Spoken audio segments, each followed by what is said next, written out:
El taller era un templo de acero y vidrio, un santuario para los dioses de la velocidad, donde el silencio era una forma de reverencia.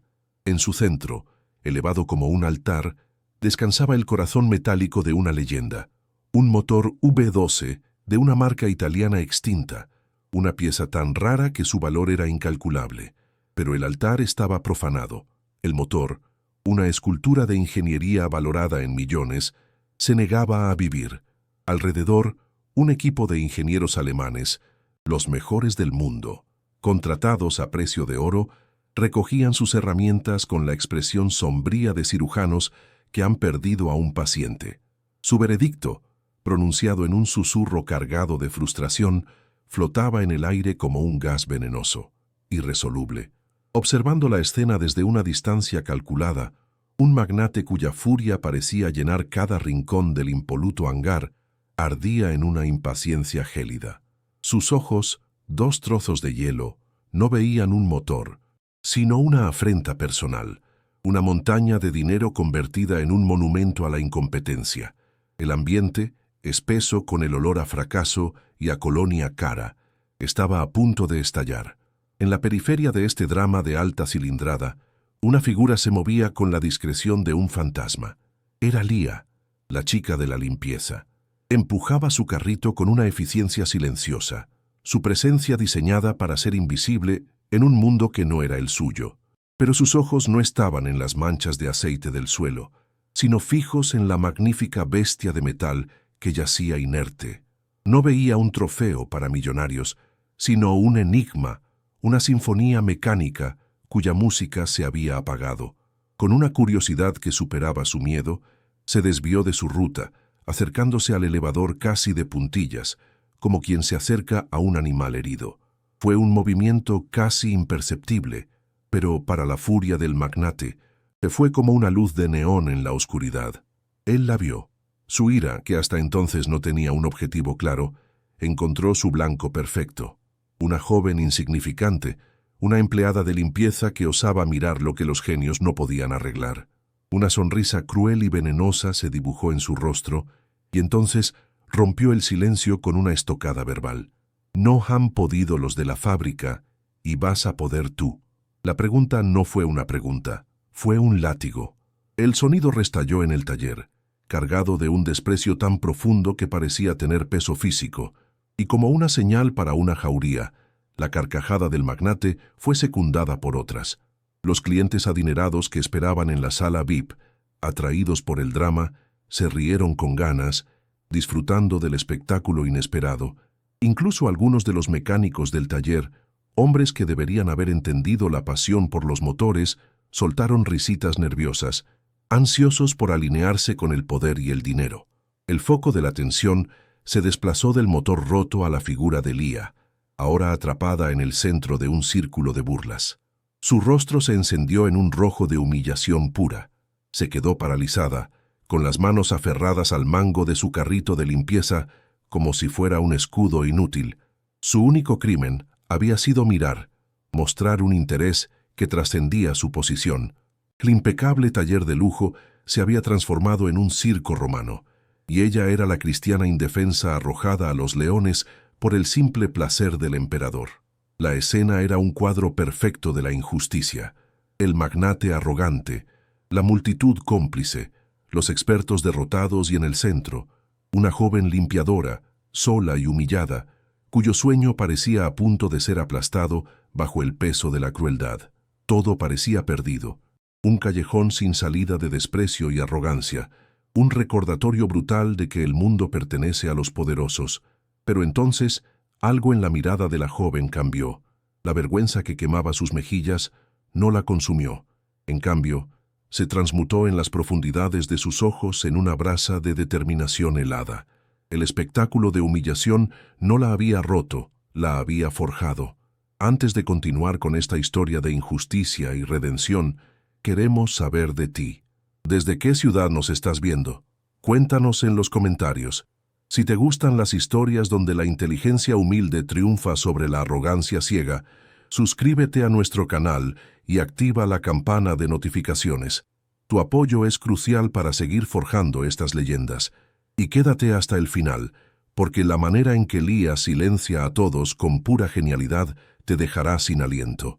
El magnate, ciego a la sutil transformación de Lía, interpretó su silencio como una rendición. Su sonrisa se ensanchó, saboreando su pequeña y cruel victoria. Para él, ella no era más que un insecto que había osado cruzar su camino, un entretenimiento momentáneo para aliviar su frustración millonaria. El aire en el taller seguía cargado, una mezcla nauseabunda del olor a cuero de los asientos de los coches de lujo, el humo de los puros que se escapaba de la sala de espera y el aroma metálico y estéril del fracaso técnico. El contraste era una herida abierta. Los zapatos italianos de piel del magnate, valorados en miles de euros, pisaban un suelo que Lía había fregado minutos antes, y sus manos, adornadas con un reloj de platino, gesticulaban con desdén hacia las de ella, agrietadas y con las uñas rotas por el trabajo duro y honesto. Pero Lía ya no veía la multitud, no oía las risas. Su mundo se había reducido al motor B12 y al eco de una injusticia que ya no estaba dispuesta a soportar. Con una calma que desconcertó a todos, soltó su carrito, dio un paso deliberado hacia adelante y se plantó frente a la bestia de metal. El murmullo cesó. La guerra había sido declarada. Lía no tenía 23 años, sino la suma de todas las noches sin dormir y todos los días de trabajo agotador. Su edad real estaba escrita, no en su rostro juvenil y cansado, sino en sus manos. Eran las manos de un artesano, no de una limpiadora, encallecidas, con pequeñas cicatrices de herramientas y aceite permanentemente incrustado bajo unas uñas que nunca lograban estar del todo limpias. El mono de trabajo que vestía, un azul descolorido y raído en las rodillas y los codos, no era un uniforme de la empresa, sino una reliquia. Le quedaba un poco grande. Era la última piel de su abuelo, un fantasma de tela que olía a décadas de grasa, sudor y un genio mecánico nunca reconocido. Sus botas de seguridad, gastadas hasta el punto de que el acero asomaba por una de las punteras, habían caminado incontables kilómetros por talleres polvorientos, mucho antes de pisar el suelo inmaculado de aquel santuario para ricos. Era una figura anacrónica, un eco de un mundo de trabajo duro en un lugar que solo valoraba el brillo y la apariencia. La historia de Lía estaba soldada a la de su abuelo, un hombre que podía escuchar el alma de un motor, pero que nunca supo cómo leer un balance contable. Huérfana desde niña, se crió entre el caos ordenado de su pequeño taller, un lugar ahogado en deudas pero rebosante de sabiduría. Su abuelo no le enseñó con lecciones formales, sino con el ejemplo. Ella aprendió el lenguaje de las máquinas antes que las tablas de multiplicar, observando cómo sus manos expertas diagnosticaban fallos con una caricia o un simple sonido. Él era un poeta del pistón, un filósofo del carburador, pero el mundo no paga por poesía, paga por resultados rápidos y baratos. Murió hace 2 años, dejando a Lía con 2 herencias contradictorias, una mente afilada para la mecánica y una montaña de deudas que amenazaba con aplastar el recuerdo de todo lo que él había construido. El taller, su hogar, su único vínculo con el pasado, estaba en la cuerda floja, a un impago de convertirse en un recuerdo. La segunda herencia del abuelo, y la más valiosa, era su arma secreta. No se trataba de herramientas ni de dinero, sino de conocimiento puro. Escondida en un viejo armario metálico en el taller familiar, había una biblioteca imposible, una colección de manuales técnicos originales, rarísimos, de fabricantes olvidados. Estaban escritos en alemán, en italiano, en japonés, lenguas arcanas para el mundo de la mecánica moderna, que dependía de diagnósticos por ordenador. Para Lía, esos libros no eran papel, eran grimorios, textos sagrados que contenían los secretos perdidos de la ingeniería automotriz. El olor a papel viejo y aceite rancio que desprendían era el perfume de su infancia, la promesa de que en algún lugar, entre esos diagramas complejos y notas a pie de página, se encontraba la clave no solo para arreglar motores, sino para arreglar su propia vida.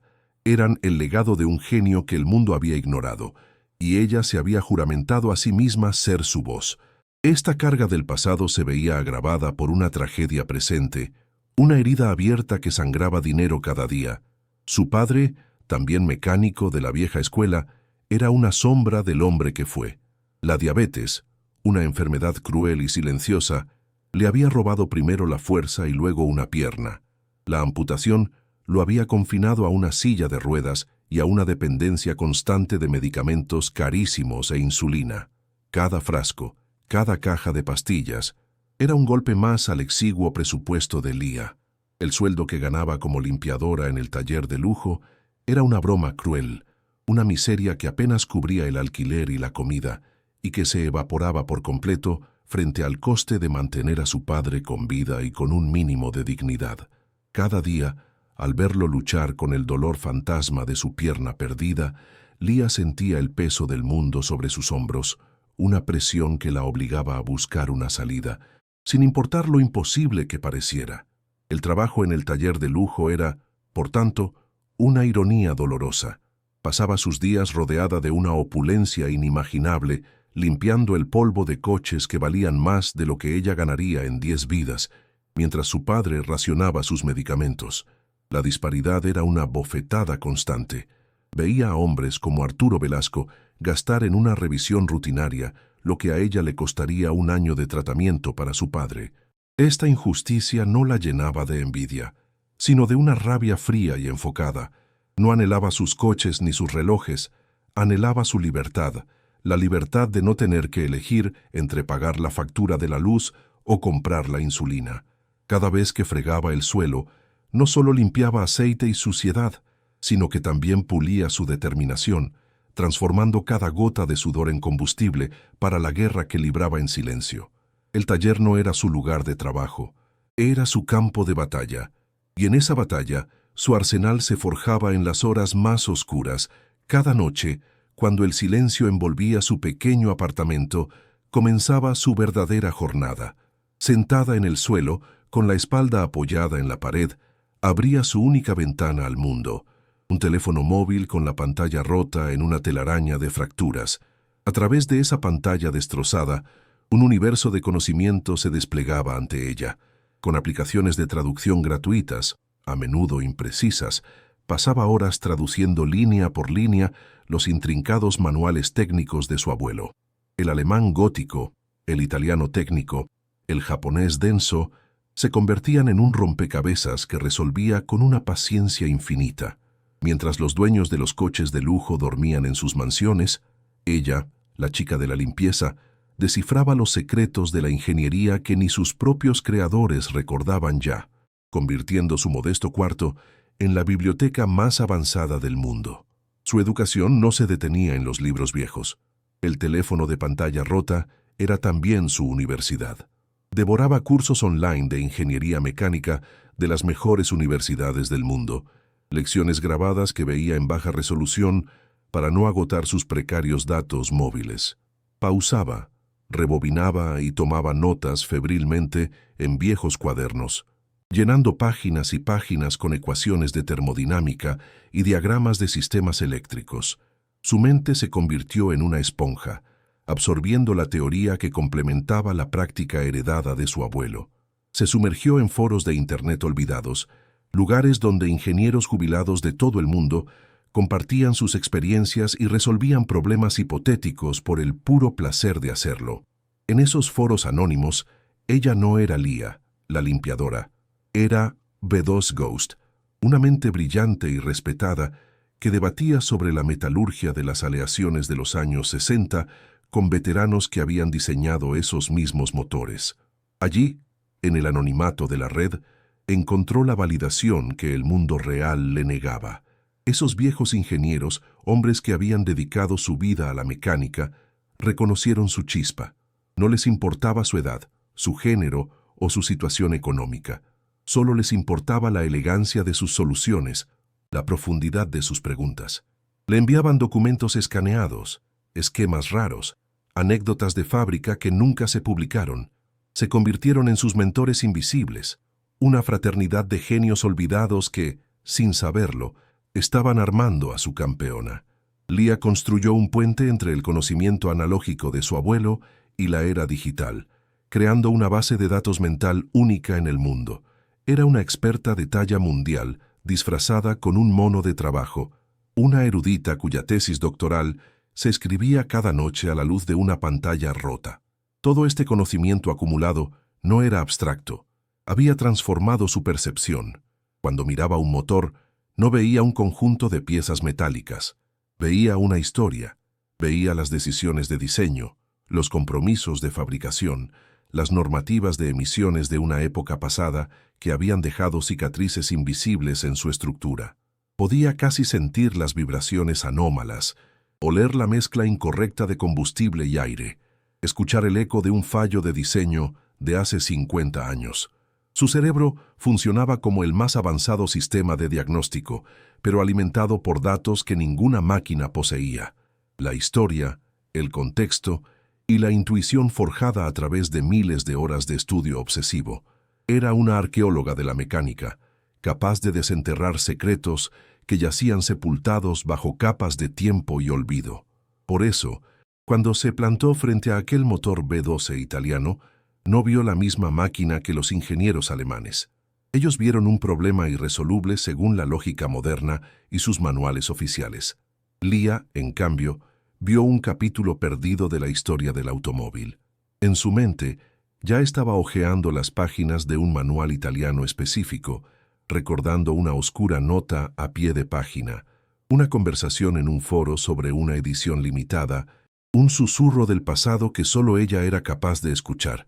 El desprecio de Arturo Velasco y las risas de la multitud se desvanecieron, reemplazados por el zumbido de 1000 diagramas y ecuaciones en su cabeza. No estaba asustada, estaba en casa. El puzzle más difícil de su vida estaba frente a ella, y sentía, con una certeza absoluta, que ya conocía la solución. El circo de la arrogancia estaba a punto de presenciar un acto de magia, uno forjado en el fuego de la necesidad y el conocimiento. El hombre que encarnaba el poder y el dinero se llamaba Arturo Velasco. Con sus 50 años bien llevados, un traje de lino blanco impecable que desafiaba la suciedad inherente de un taller y un reloj de platino que brillaba con una luz fría y ofensiva. Arturo era un depredador en su hábitat natural, un mundo donde todo y todos tenían un precio. La furia inicial por el fracaso de sus ingenieros alemanes, caros e inútiles, se había transformado en algo mucho más retorcido. Al ver la tranquila insolencia de Lía, la limpiadora que osaba permanecer en silencio ante su burla, sintió una oleada de placer sádico. La frustración necesitaba un sacrificio, y el destino le había ofrecido uno perfecto, joven, pobre e indefenso. Su mente, acostumbrada a las adquisiciones hostiles y a doblegar voluntades, vio la oportunidad no de arreglar un motor, sino de escenificar una demostración de poder absoluto, un espectáculo para su propia gloria.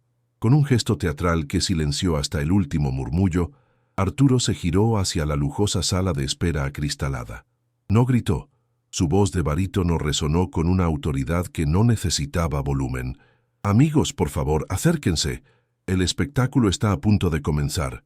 La puerta se abrió y de ella salió un séquito de clones de Arturo.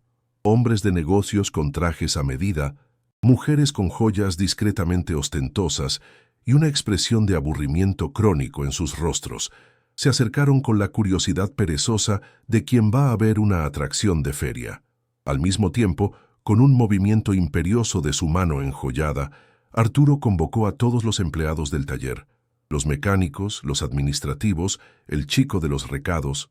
Todos abandonaron sus puestos, formando un semicírculo forzado alrededor de Lía y el motor. Un público cautivo en el teatro de la crueldad de su jefe. El taller, antes un lugar de trabajo, se había convertido en un anfiteatro.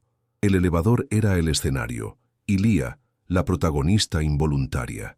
Arturo Velasco, disfrutando de su papel de maestro de ceremonias, se paseó frente a la multitud reunida, saboreando cada segundo de atención. «¡Atención todos!», proclamó, su voz goteando un veneno dulce y teatral. «Parece que hemos sido unos necios. Hemos traído expertos de Alemania, hemos consultado a la fábrica, cuando la solución siempre estuvo aquí entre nosotros». Hizo una pausa dramática, su dedo índice apuntando directamente al rostro de Lía, que permanecía inmóvil, con la barbilla ligeramente levantada. El contraste era brutal. el dedo del magnate, manicurado y adornado por un anillo de oro, señalando a la joven cuyo único adorno eran las manchas de grasa en sus mejillas y la determinación en sus ojos. «Les presento a nuestra salvadora, la chica de la limpieza», anunció Arturo, y esta vez la carcajada no fue solo suya, fue un coro. Las mujeres ricas se taparon la boca con guantes de seda para sofocar risitas condescendientes. Los socios de Arturo se rieron a mandíbula batiente, dándose palmadas en la espalda como si fuera el mejor chiste que hubieran oído. Lo más doloroso fue el sonido de las risas nerviosas de sus propios compañeros de trabajo. Eran risas de miedo, risas de quien prefiere unirse al abusador antes que convertirse en su próximo objetivo. Cada risa era una pequeña puñalada en el orgullo de Lía. Ella no los miró. Sabía que si cruzaba la mirada con cualquiera de ellos, su coraza se resquebrajaría. Mantuvo sus ojos fijos en el bloque del motor B12, el único objeto en esa sala que no la juzgaba, que solo pedía ser comprendido. El ambiente se espesó con el humo de un puro que uno de los invitados había encendido. Una nube aromática de arrogancia que se mezclaba con el olor a humillación. Lía podía sentir cientos de ojos sobre ella, analizándola, diseccionándola. Podía oír los susurros venenosos a sus espaldas. ¿De verdad cree que puede hacer algo?, decía una voz femenina. «Pobre ilusa, Arturo la va a destrozar», respondía otra. Un joven broker, con una sonrisa de tiburón, había sacado su teléfono y estaba grabando, probablemente para compartir el momento con su círculo de amigos igualmente crueles. Lía se sentía como un espécimen raro clavado en un tablero de corcho, expuesta para el entretenimiento de una clase de gente que nunca había conocido un día de verdadera necesidad en sus vidas. Cada segundo que pasaba, la presión aumentaba, un peso invisible que amenazaba con aplastarla contra el suelo pulido. Pero entonces, en medio de aquel torbellino de desprecio, Lía escuchó un murmullo que cambió su perspectiva.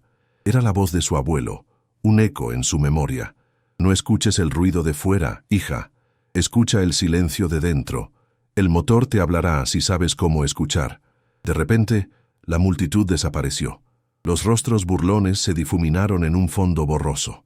El sonido de las risas se convirtió en un zumbido lejano e irrelevante. Solo quedaban ella y el motor. En su mente, visualizó a su padre, sentado en su silla de ruedas, mirando por la ventana con una expresión de resignación. Vio las facturas médicas apiladas en la mesa de la cocina. Vio el aviso de desahucio del taller de su abuelo. La humillación momentánea en aquel lugar era un precio pequeño a pagar si existía la más mínima posibilidad de cambiarlo todo. El miedo se evaporó, reemplazado por una claridad helada y una resolución de acero. Arturo, al ver que su espectáculo de burlas no lograba quebrar a la joven, decidió subir la apuesta. La indiferencia de Lía era un insulto a su poder, una afrenta que no podía tolerar. Se acercó a ella hasta que sus carísimos zapatos italianos casi tocaron las gastadas botas de seguridad de Lía. Se inclinó, invadiendo su espacio personal, su aliento oliendo a café caro y a superioridad. «Veo que eres valiente», siseó, su voz ahora un susurro conspirador para que toda la audiencia se inclinara a escuchar, o quizás simplemente estúpida. «Vamos a averiguarlo». Se irguió de nuevo, dirigiéndose a su público. «Me gustan las apuestas, hacen la vida interesante, y hoy siento que la vida necesita un poco de interés. ¿No creen?». La multitud asintió con entusiasmo, sedienta de más drama. El circo estaba a punto de llegar a su acto principal. El magnate caminó hacia una mesa cercana, tomó un maletín de cuero y lo abrió con un chasquido que resonó en el silencio expectante. Dentro, perfectamente ordenados, había fajos de billetes de 500 euros. Sacó una cantidad considerable, una pila que representaba más dinero del que Lía había visto en toda su vida, y la arrojó sobre el capó de un Ferrari cercano. 100.000 euros, declaró, su voz retumbando como un martillo de subasta. 100.000 euros si consigues que este cacharro arranque antes de que el sol se ponga. El gaspeo colectivo de la multitud fue audible. Era una suma absurda, una cifra que transformaba la broma en un evento legendario. Los ojos de todos se clavaron en el dinero, luego en Lía, evaluando la imposible ecuación. Para ellos, era como ofrecerle 1 millón a un niño por resolver una ecuación de física cuántica. La sonrisa de Arturo se volvió depredadora. Sabía que había creado un momento inolvidable, pero la oferta tenía una segunda parte, la parte que realmente le importaba. Pero, continuó, paladeando cada sílaba, si fallas, y vas a fallar. Dejó que la amenaza flotara en el aire, disfrutando del suspense que había creado. Recorrió con la mirada a su audiencia, asegurándose de que todos estuvieran prestando atención a la sentencia que estaba a punto de dictar. Si fallas, no quiero tu dinero, no tienes nada que yo quiero algo mucho más valioso, quiero tu orgullo. La crueldad en su voz era tan pura que algunos en la multitud, incluso los más cínicos, sintieron un escalofrío. El juego había dejado de ser divertido para convertirse en algo oscuro y profundamente personal. Si este motor no ruge como una bestia antes del atardecer, prosiguió Arturo, señalando el BB-12 inerte, limpiarás cada gota de aceite derramado hoy por mis inútiles ingenieros.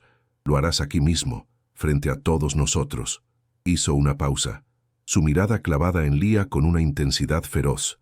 Y lo harás de rodillas, con la lengua. La frase cayó en el taller con el peso de una losa de granito.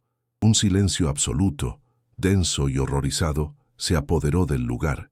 Incluso los socios más insensibles de Arturo parecieron incómodos. La apuesta había cruzado la línea de la arrogancia para adentrarse en el territorio de la perversión y la humillación sádica. Era una proposición diseñada no para ganar, sino para destruir por completo a una persona, para borrar su dignidad de la faz de la tierra frente a un público que lo recordaría para siempre. Lía sintió la sangre abandonar su rostro. La brutalidad de la condición la golpeó como una bofetada física.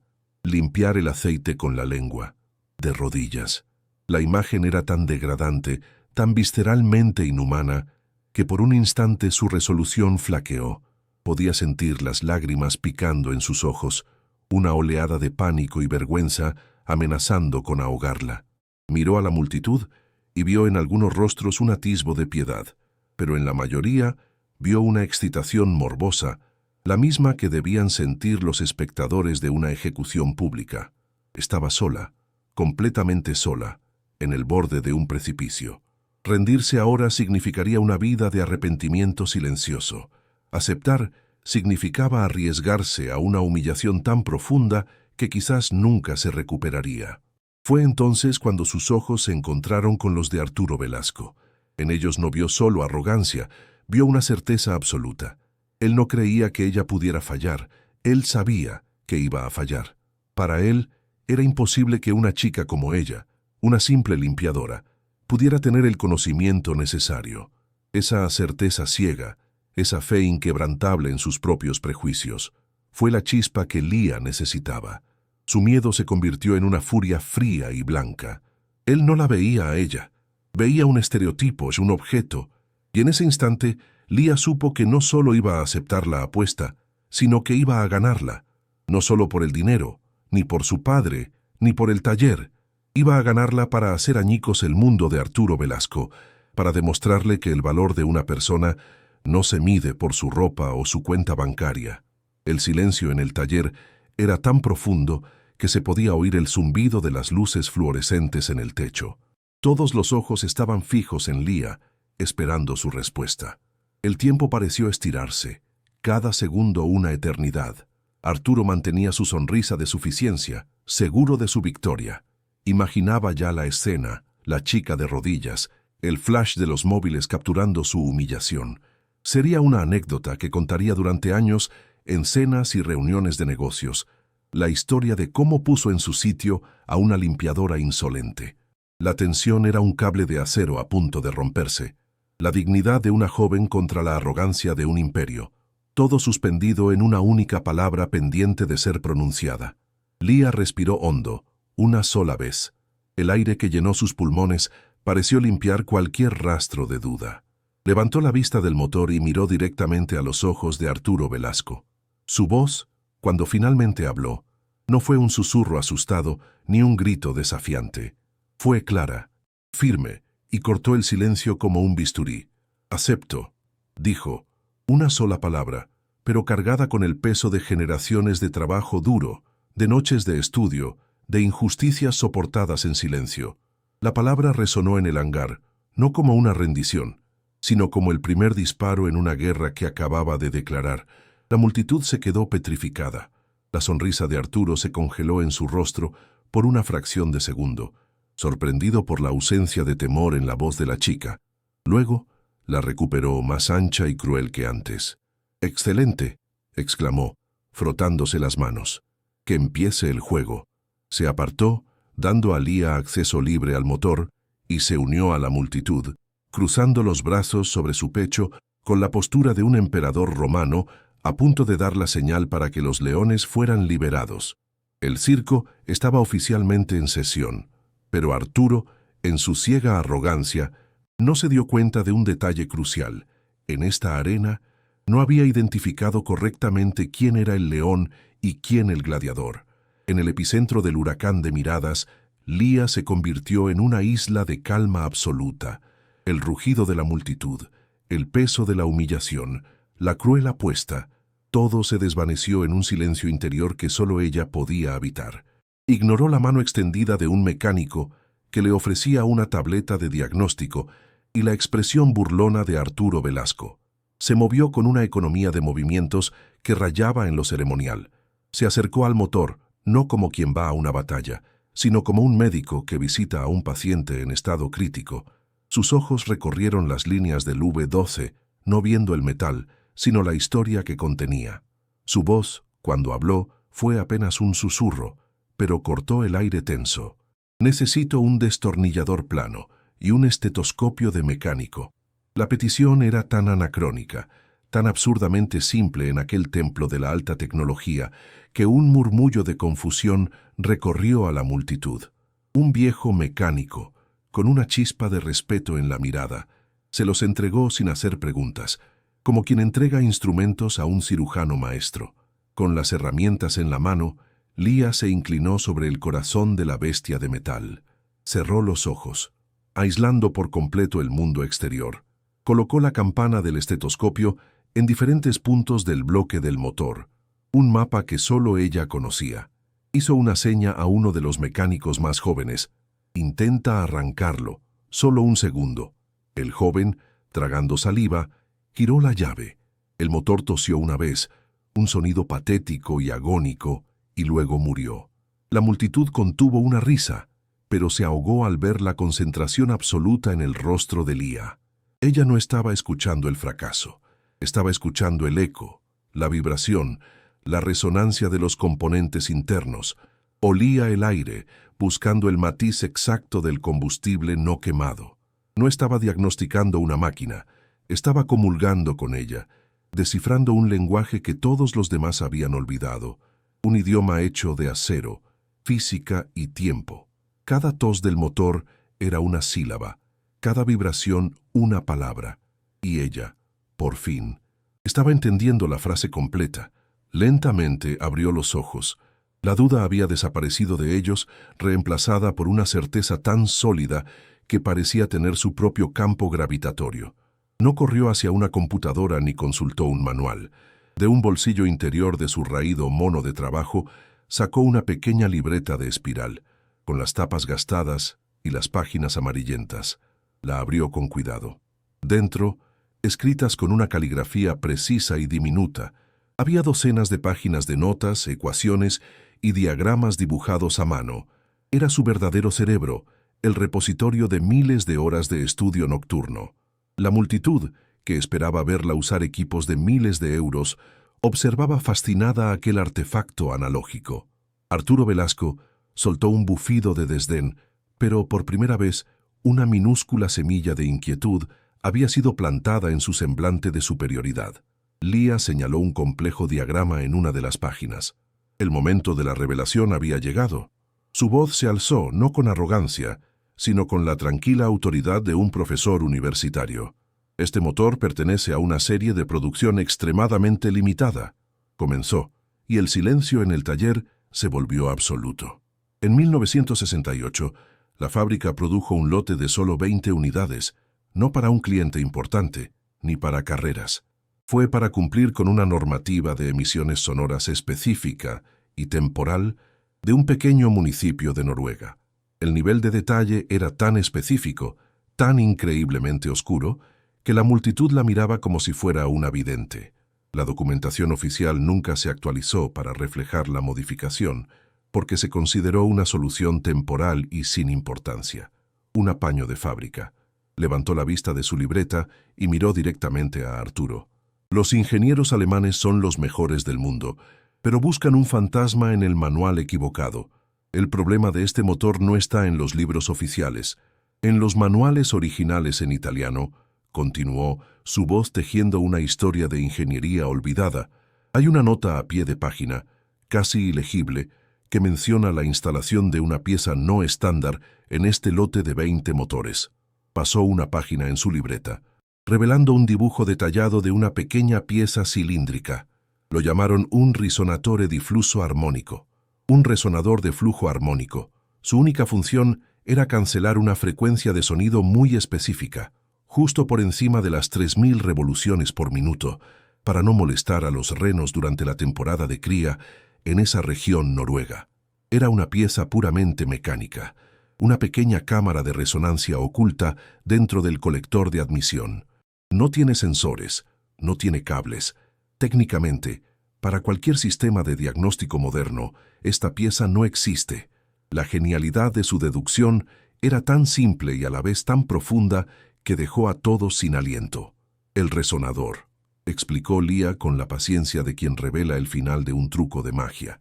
Estaba hecho de una aleación de zinc y aluminio, barata y fácil de moldear. El fabricante nunca esperó que estos coches siguieran funcionando más de 50 años después.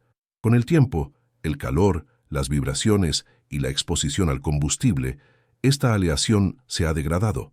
El resonador se ha corroído y ha colapsado parcialmente sobre sí mismo. Trazó una línea en su diagrama con la punta del destornillador. Ahora, en lugar de resonar, está creando una obstrucción, una turbulencia mínima pero constante en el flujo de aire del cilindro número 7. Los sensores de flujo de aire y de presión del colector, que son modernos y extremadamente sensibles, detectan esta anomalía como una falla catastrófica en la admisión. La unidad de control del motor, para protegerse, corta la inyección y el encendido. Por eso se apaga. Estaban tratando de curar un síntoma digital cuya causa era un fantasma analógico. La teoría era brillante, pero ahora debía demostrarla. Ignorando las miradas estupefactas, Lia se acercó de nuevo al motor. No necesitaba herramientas pesadas ni desmontar medio bloque. Pidió algo que hizo que la mandíbula de Arturo se contrajera, un simple trozo de alambre de acero, del que se usa para colgar cuadros, con una pinza y con una destreza que hablaba de innumerables horas de práctica en el taller de su abuelo, dobló el alambre en un gancho preciso, con un ángulo específico que había calculado en su mente. Era una herramienta improvisada, creada para una cirugía que nadie más sabía que era necesaria. La multitud se agolpaba, empujándose para ver.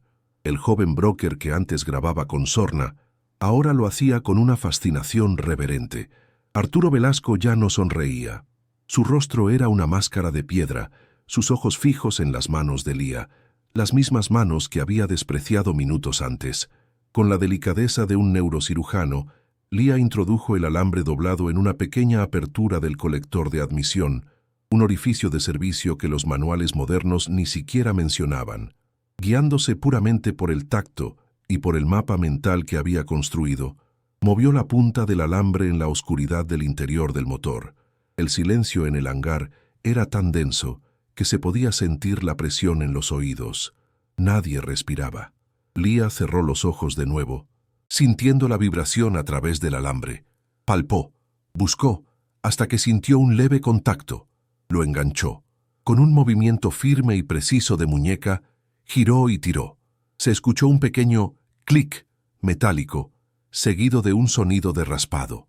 Lentamente, retiró el alambre. En su extremo, como un pez pescado en las profundidades del océano, colgaba un pequeño cilindro de metal ennegrecido y corroído. Era la pieza fantasma, el secreto de 50 años. Lía sostuvo el pequeño cilindro entre sus dedos índice y pulgar, mostrándolo a la silenciosa multitud. No era más que un trozo de basura metálica, pero en aquel momento era el trofeo más importante del mundo.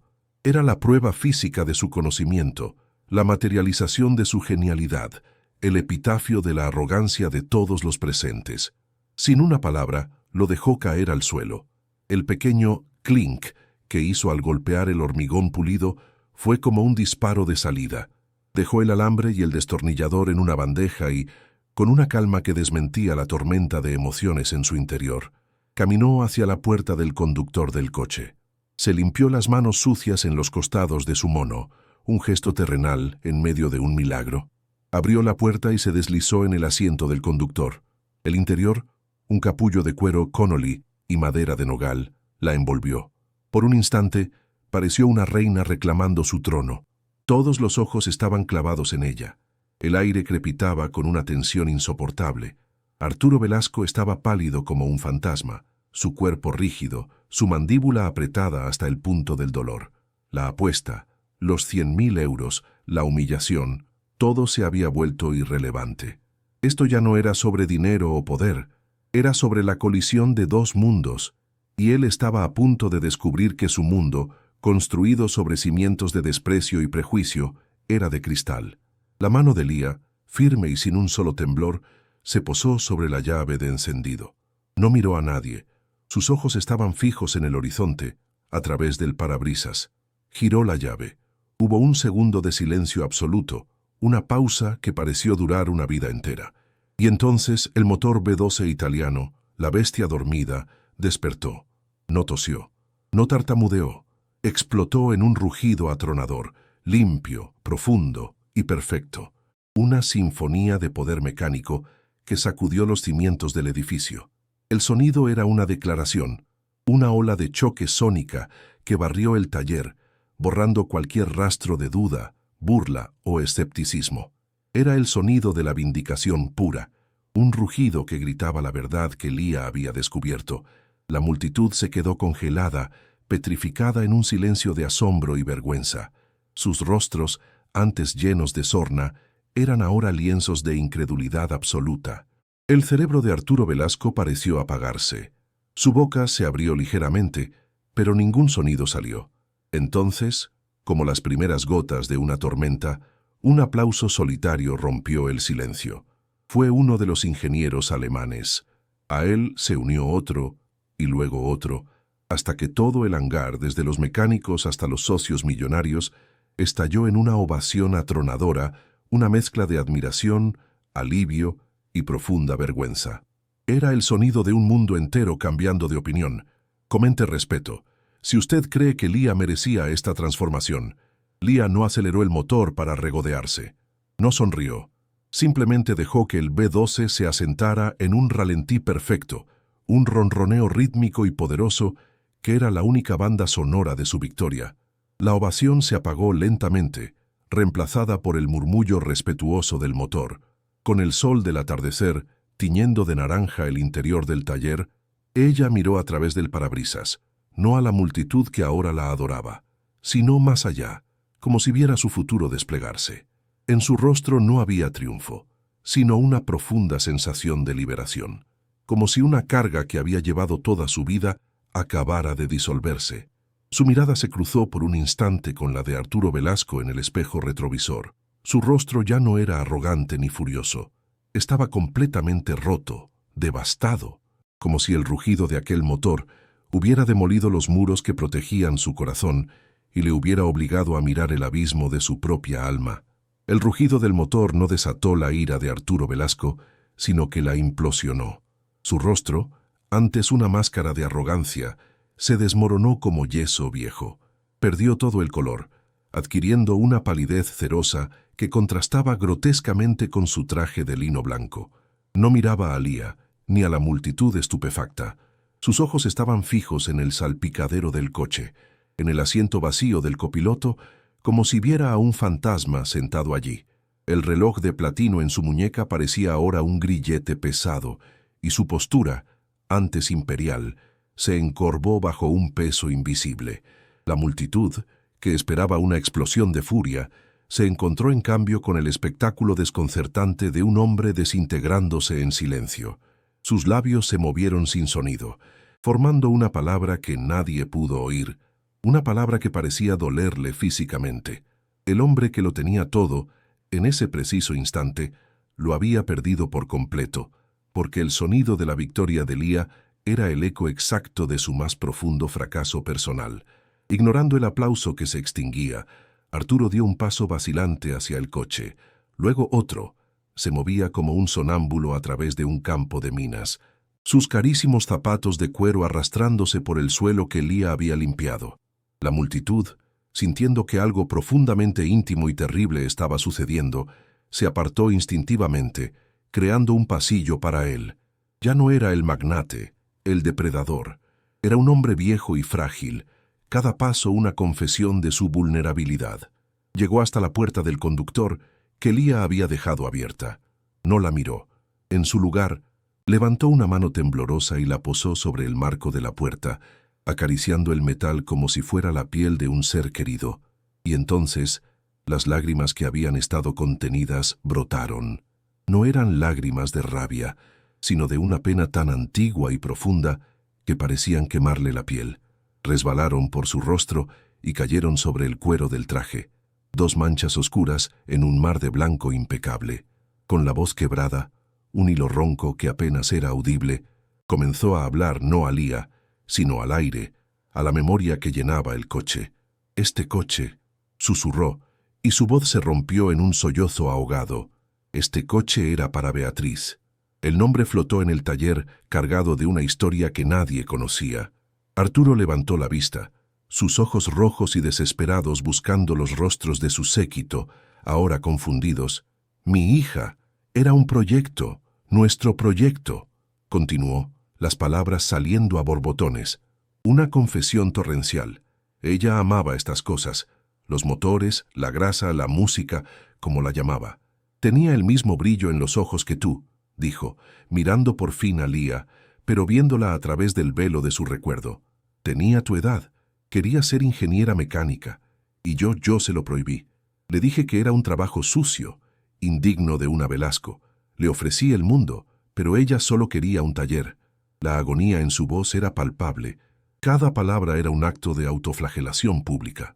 «Me burlé de ella», confesó, su rostro contorsionado por el remordimiento. «La llamé Gracienta. Le dije que sus manos parecían las de un obrero. Destrocé sus sueños porque no encajaban en los míos». La conexión era ahora brutalmente clara para todos los presentes. La crueldad que había mostrado hacia Lía no era espontánea, era un patrón, un veneno que ya había usado antes contra su propia hija. La humillación que había planeado para la joven limpiadora era una repetición retorcida de la humillación que había infligido a Beatriz. Al ver a Lía triunfar con una genialidad tan pura y elegante, no estaba viendo a una empleada superarle, estaba viendo el fantasma de su hija demostrarle, desde el más allá, lo catastróficamente equivocado que había estado, la magnitud del talento que había intentado aplastar por puro prejuicio y orgullo. Beatriz murió hace 3 años. La frase cayó en el silencio del taller como una lápida. Un accidente de coche. Nunca pudimos empezar nuestro proyecto. Este motor ha estado en silencio desde entonces, un monumento a mi estupidez, a mi arrogancia.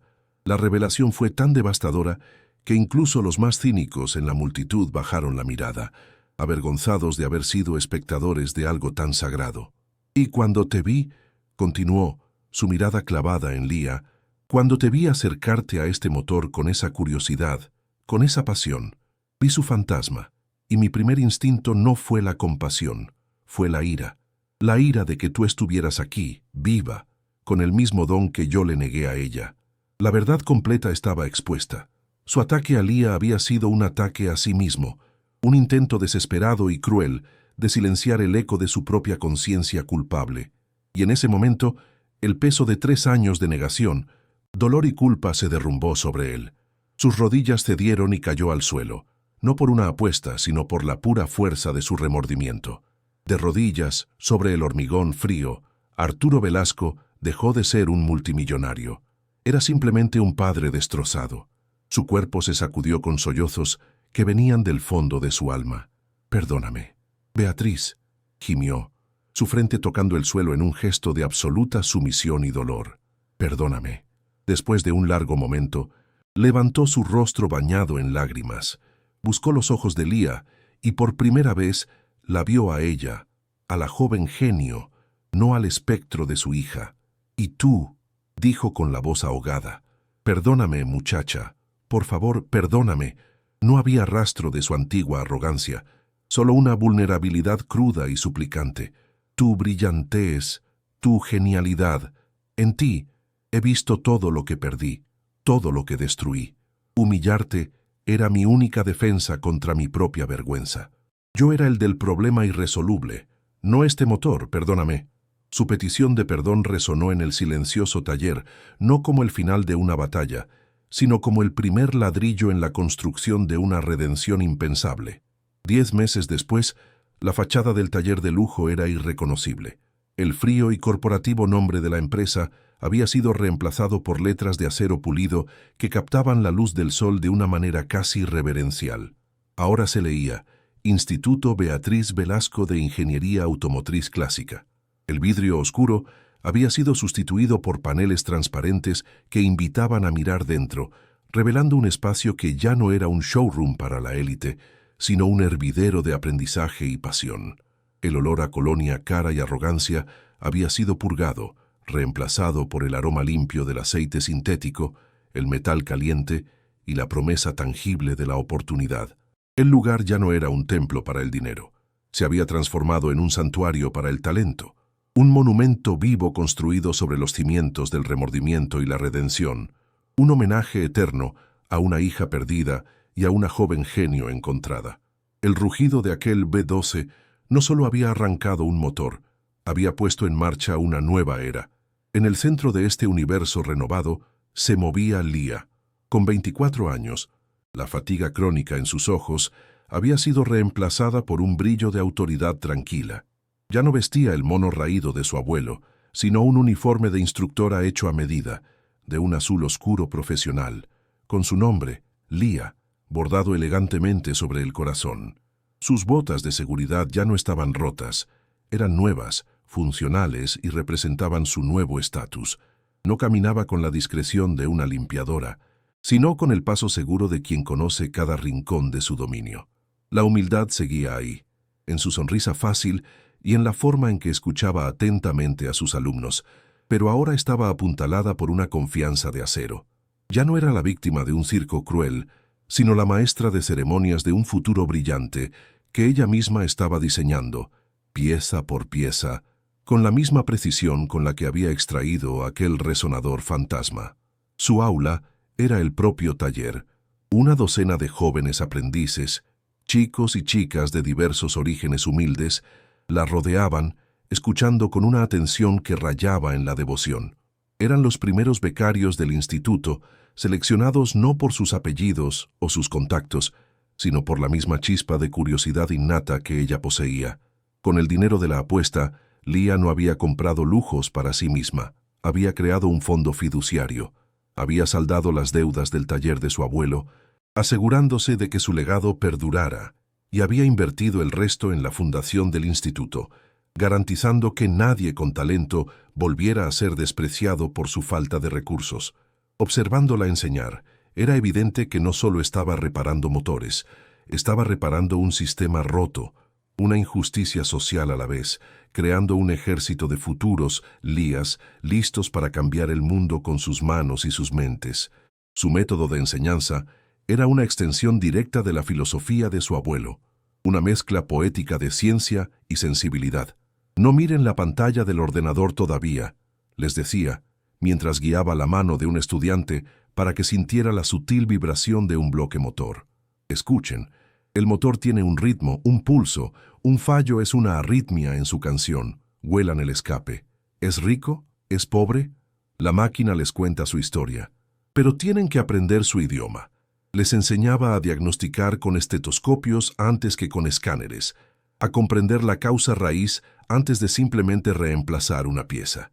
Estaba transmitiendo no solo conocimiento técnico, sino una forma de pensar, una conexión casi espiritual con la mecánica que la tecnología moderna había olvidado. Estaba forjando artesanos, no solo técnicos, poetas del pistón, igual que el hombre que la había criado. La justicia cósmica también había llegado a su hogar. Su padre, ahora con acceso a los mejores especialistas y tratamientos que el dinero podía comprar, había recuperado una vitalidad que Leah creía perdida para siempre. Aunque confinado a su silla de ruedas, su rostro ya no estaba marcado por el dolor y la resignación. Una sonrisa orgullosa era su rasgo permanente, especialmente durante sus visitas semanales al instituto. Se sentaba en un rincón del taller, observando a su hija mandar con una mezcla de asombro y una profunda satisfacción paternal. El peso aplastante de la preocupación financiera había desaparecido, reemplazado por la ligereza de ver a su hija no solo sobrevivir, sino prosperar y transformar el mundo a su alrededor. El sueño que su propio padre, el abuelo de Leah, nunca pudo realizar, ahora se estaba cumpliendo de una manera que superaba todas sus fantasías. Y entre los alumnos destacaba una figura improbable. Un hombre de unos 50 años, notablemente más torpe que los demás, luchando por manejar una llave inglesa con unas manos que parecían extrañas a ese tipo de trabajo. Llevaba el mismo mono de trabajo azul oscuro que el resto de los estudiantes, con su nombre bordado sobre el bolsillo. Arturo. Arturo Velasco, el multimillonario, el magnate inmobiliario, ahora era un aprendiz más en la clase de la joven a la que había humillado. Su presencia ya no era una fuente de tensión, sino un testimonio silencioso del poder transformador del perdón. Llegaba el primero cada mañana y era el último en irse, su anterior arrogancia reemplazada por una determinación humilde y casi desesperada por aprender. Para Arturo, cada lección era un acto de penitencia y un ritual de recuerdo. Cada tuerca que apretaba, cada diagrama que intentaba descifrar, era un intento de conectar con el espíritu de su hija Beatriz. Estaba aprendiendo el lenguaje que nunca se había molestado en entender cuando ella estaba viva. A menudo se frustraba. Sus manos acostumbradas a firmar cheques eran ineptas para las delicadas operaciones mecánicas, pero nunca se rendía. Escuchaba las instrucciones de Leah con una concentración absoluta, absorbiendo cada palabra de la joven, que era la encarnación viva del futuro que le había robado a su propia hija. El taller se había convertido en su confesionario, y la grasa que ahora manchaba sus manos era el único bautismo que podía limpiar su alma atormentada. Un día, mientras intentaba sin éxito calibrar un antiguo carburador Weber, Arturo dejó caer una pequeña pieza por tercera vez. Un suspiro de pura frustración escapó de sus labios. Se preparó para la reprimenda, pero en su lugar sintió una presencia tranquila a su lado. Era Leah. No había desprecio en sus ojos, solo la paciencia de una maestra. «Respira, Arturo Osias», dijo suavemente. «Estás pensando demasiado. Siente la tensión del muelle con el dedo. No lo mires». Su mano, experta y callosa, se posó sobre la de él, guiando sus torpes dedos para que sintieran la resistencia correcta. En ese simple contacto, el ciclo se cerró por completo. La chica a la que había querido poner de rodillas ahora lo estaba levantando, enseñándole no solo sobre motores, sino sobre gracia, perdón y la posibilidad de una segunda oportunidad. El Instituto Beatriz Velasco se convirtió rápidamente en una leyenda en el mundo de la automoción. Los coleccionistas más ricos y exigentes del mundo comenzaron a enviar sus joyas mecánicas no a Suiza o Alemania, sino al taller dirigido por la joven prodigio y su peculiar equipo. Los coches que salían de allí no solo funcionaban a la perfección, tenían alma. Se decía que el equipo de Leah no restauraba coches, sino que les devolvía la vida.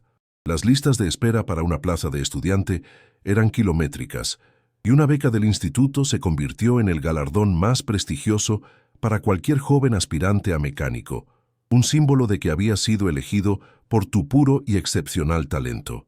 Leah se había convertido en una guardiana del conocimiento, una figura respetada y casi mítica. El acto de redención de Arturo tuvo un efecto dominó. Inspirados por su historia, otros magnates y figuras poderosas que habían presenciado la humillación y posterior triunfo de Leah comenzaron a examinar sus propias vidas y prejuicios.